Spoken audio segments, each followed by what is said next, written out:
17 bab. Hoyla va darvoz oldini yo'lg'ich supurib, suv chechayotgan Kuljamila dadasini ko'rib, tatliq tabassum qilguncha salom qildi. Assalomu alaykum dada. Va alaykum assalom. Hamid Savud qiziga ichki ko'yarlik bilan qarab qo'yib so'radi. Alamxon akangiz keldimi qizim? Ha, keldi. Xanacha mobilli keldi. Hamid Savudning qo'rosi bilan dadasining qo'rosi garchi bir tam ayrilib tursa-mu, dadasining qo'rosini cho'ngoy deb ataydi.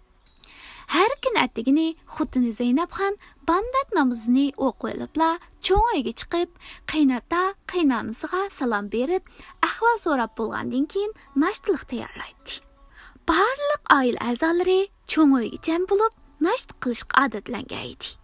Mahalning oyoq tarafiga qo'ro silib, uy ayirib chiqib ketgan cho'ng o'g'li Alamxonmi tasodifiy zo'rar ish chiqib qolmasla cho'ngoyga kelib nasht qiladi.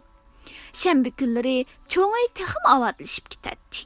Chunki bu kuni yillardan beri davomlashib kelayotgan odat bo'yicha Hamid Savudning akasi, achisi, kuyovg'ul, kelin, navralargacha agashtirib keladi. Bag'iriqda o'g'ilning kenjisi o'ylansa, uy ayirib chiqib ketmay, ota-onasi bilan birga turib, haldan xabar oldigan udum bar edi. Zaynabxon allaqachon nashtliq dasturxonini silib bo'lgan edi. To'rida dadasi bilan onasi, to'an tarafda o'g'li, kelini tartib bo'yicha o'ltiradi. O'g'li bilan kelini o'rnidan turib, Hamid Savudga salom berdi. Hamid Savud o'g'li bilan kelinning salomini ilik olgandan keyin dadasi bilan onasiga salom berdi. Assalomu alaykum, dada, ana. Ustixonlari yengil turibdimi? Inshaalloh, dedi dadasi ko'rish uchun o'g'liga qo'lini uzatib turib. Bugun masjiddan ajab vaqti yandili-ya. Mahalda bir ish bo'lmagandi ha? Dadasi 2 yil avval tuyuqsiz yiqilib tushgan bahona bilan bir puti basmas bo'lib qolgan edi. Shunga juma namozidan boshqa namozlarni masjidga chiqmay uyda o'qiydi. Mahal ko'y tinchaman dada. Avu Mo'min hakam yangi pikap setib olgan, jamoat bilan birdam yangi mashinaning bash oyog'iga qaylab qoldik. Qahramonxon dadasi ilib bergan yangi pikapni dam-dam qilish uchun masjidga haydab kelibdi-da. Hamid Savud kenja o'g'li Mahsumxonga norozilik bilan qarab qo'yib javob berdi. Yo'q, undoq emas bolam. Mo'min hakam Ablekim Mahsum bilan shaharga Osmon Qarajimning o'g'lining to'y ma'rikasiga birga berishga va'dalashib qo'yibdi ekan. Shunga masjidni yenibla mang'ayli deb pikapni haydab kelgan chig'i va. Bizmi ashundaq pikapdan birini olsaq bo'lmamdi dada, dedi Mahsumxon yelingan holda. Mashina olg'uchiligimiz bor-ku. O'zimizning mashinasi bo'lsa, bobomni chiqarib, pat-pat shaharni aylantirib chiqatdim. Hozircha mashina olishning xiyolini qilmay turinglar, dedi Saud Said o'g'li bilan navrasiga takshib qarab turib. Bo'lmasa, al-maldiklar sizlarni mo'min xallar bilan ba'slashibdi, degili turdi. Haq nimdis demamdi bobo, dedi Maqsudxon buvisiga arkilab. Puli bor odam oladi mashin deganni. Shopirlik kinishkisi elib qo'yg'ilimi 1 yildan oshdi ayna. Sizlar mashin elishning qalbisini qilmay, og'chi elishning qalbisini qilsizlar hamdi, dedi Alamxon inisi bilan chiqishib. Navoda mo'min hokimlarning o'g'li qahramonni baldir o'ylab olsa, ular bilan ba'slashgan bo'lib qolmayli, deb to'yinglarni 1 yil keyinga surib etadigan ish chiqib qolmasin yana. Mahmudxon akasiga norozilik bilan qaradi. Mening og'chi elishim bilan pikap elishning nima munosabati bor aka? Akangizning gapim to'g'ri balam, dedi Patamxon mo'may navrasining peshini mehrlik bilan silab. Menmu sizning to'y ma'rikangizni ko'rib, balalaringizni beqib berib, o'lib ketsam, arminim yo'qdi. Xotirjam bo'lsizlar, cho'ngana. Bobam shikkinlar 100 yoshga chiysizlar. Ashundaq deb og'chi elishga oldirmayman demoqchima, dedi Alamxon inisi bilan yana chiqishib.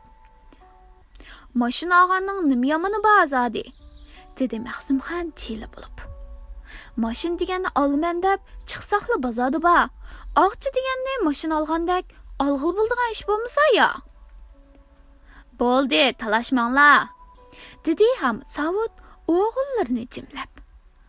Bu yilgacha mashina olishning xiyolini qilmay turayli. Maqsumxonga oqchi xiyoli kirmagan bo'lsa, zo'rlamayman. Bankadik pulning ishlatadigan o'rni chiqib qoldi. Hammaylar Hamid Savudga ajablanib qaradi. Mayoqdong jangalidagi sozliqning atrofidan binamachay deyman, dedi Hamid Savud dadisiga qarab. Ajab jangalning qoq o'tirsiga ko'zinglar tushib qopdi-ku balam. To'qayliqning fasilidimi binamashqidek jangalliq bor edi-ku.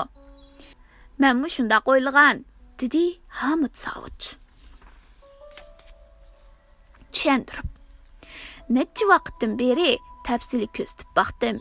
To'qayliqning fasilidagi jangalliqning do'nglari bak chiqishgan. Japa tatib oshqinimiz bilan kanit ichidan halam egiz chiqib olg'idek. Quduq qo'lsaqmi asalliqchi suv chiqarg'il bo'lmaydigandek qildi. Mayoqdong sozlig'ining tarpi o'ydongi oz, xilili tekshishgan. Binam etishqimi ancha kuch ketmagidek. Uning ustiga daryo bo'yig'im yaqin. Quduq qo'lsaq suvi cho'qim baland chiqdi. Diqqanchilik qilay demsizlar yoki bog' qilay deyman dada. Bog'ning yenda ko'l bo'lsa, texmi yarishidi. Mayoqdong sozlig'i tabiiy ko'l desizlar. U yerda uchar qanotlarning jiqlig'ini demaylar texi. Ko'nglimda ditlab qo'ydim. Sozliqning atrofiga ikki qator qilib so'gat solaman. Ochqan binamga chilon, yong'oq, badam, uzumtal, shaptol degandek ko'chatlarni qo'ysak, ham satilla katta bir bog' bo'ladi. O'g'lining javobini anglab, Savud Said boshqacha hayajonlanib ketdi. Obdan o'ylabsizlar, bolam.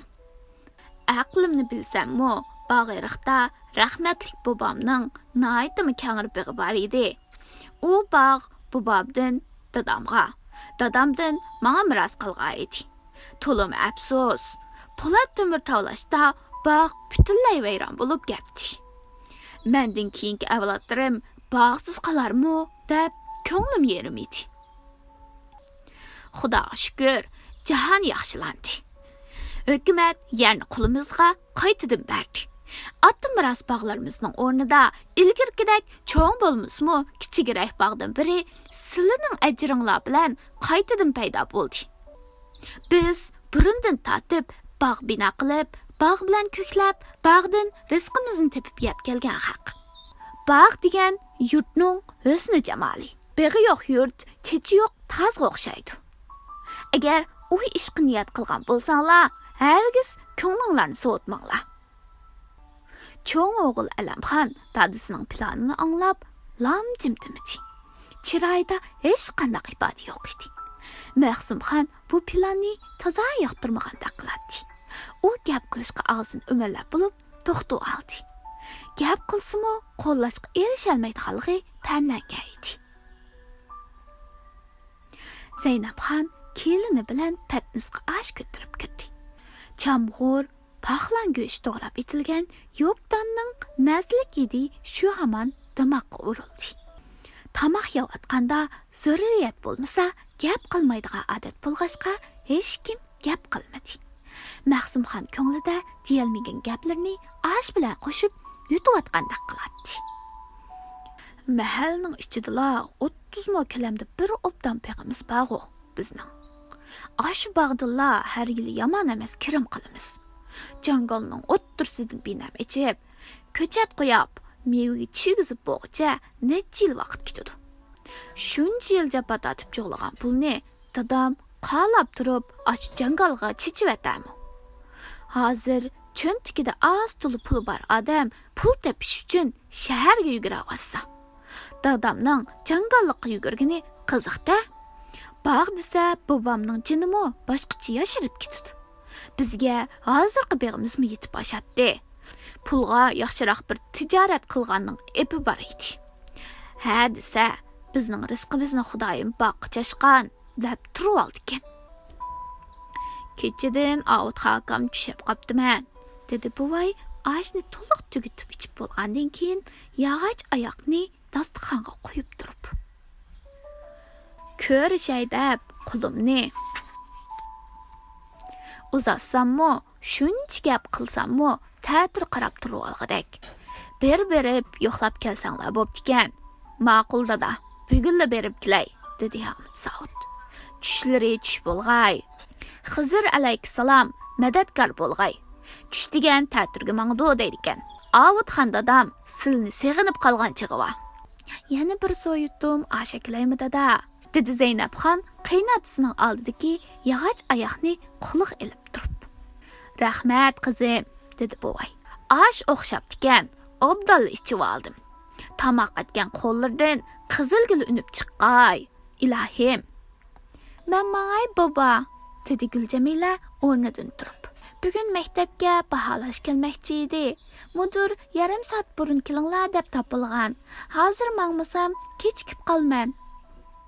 Sizga navat alg'ash keldim baba, dedi nevir kelini sumkidan bir xalta navatni ilib. Tunugin shaga chigatdim. Sizga deb atayin seriq navat aldim. Rahmat balam, Xudoyim ajrlarini bersin, dedi buvay nevir keliniga minnatdorlik bildirib. Andın cho'ng nevri o'g'liga qaradi.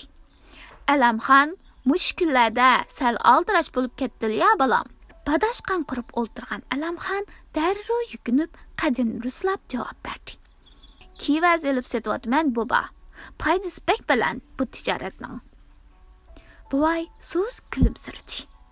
Foydasi bilan deb insofni qayirib qo'ymysizlar balam. Jang taroz tutib qildigan tijoratga samimiy, astoydil, insofliq bo'lmasak bo'lmaydi.